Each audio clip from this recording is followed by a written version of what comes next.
Corona की पहली और दूसरी लहर में दिल्ली बेहाल रही।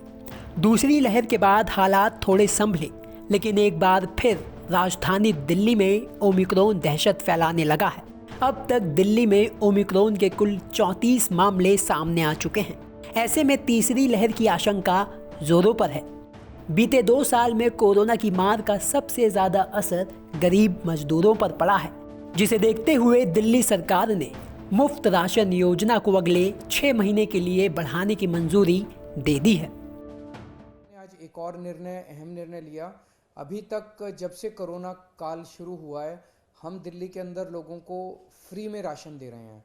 जो राशन कार्ड से अपना राशन लेने आते हैं उनको फ्री में राशन दिया जाता है। वो पीरियड ख़त्म हो गया था, तो इसे 6 महीने के लिए और बढ़ाया जा रहा है। 31 मई तक अब दिल्ली में लोगों को फ्री राशन देने की सुविधा बढ़ा दी गई है। 31 मई तक लोगों को। बता दें कि कोरोना और लॉकडाउन की वजह से गरीब लोगों की आर्थिक स्थिति को देखते हुए दिल्ली सरकार ने कोरोना काल में गरीब परिवारों को मुफ्त में राशन देने का ऐलान किया था, जिसकी मियाद 30 नवंबर को खत्म हो गई थी।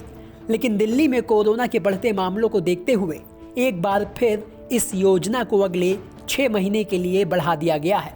यानी अब दिल्ली के गरीब परिवारों को इस योजना के तहत 31 मई 2022 तक मुफ्त राशन मिल सकेगा। तो वहीं इससे पहले कोरोना काल में केंद्र सरकार पीडीएस स्कीम के तहत मिलने वाला उतना ही राशन मुफ्त में दे रही थी।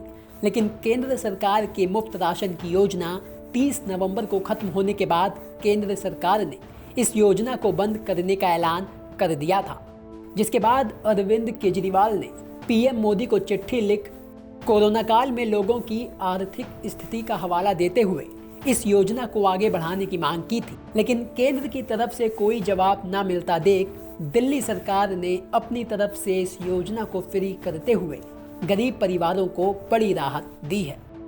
ब्यूरो रिपोर्ट, दिल्ली तक।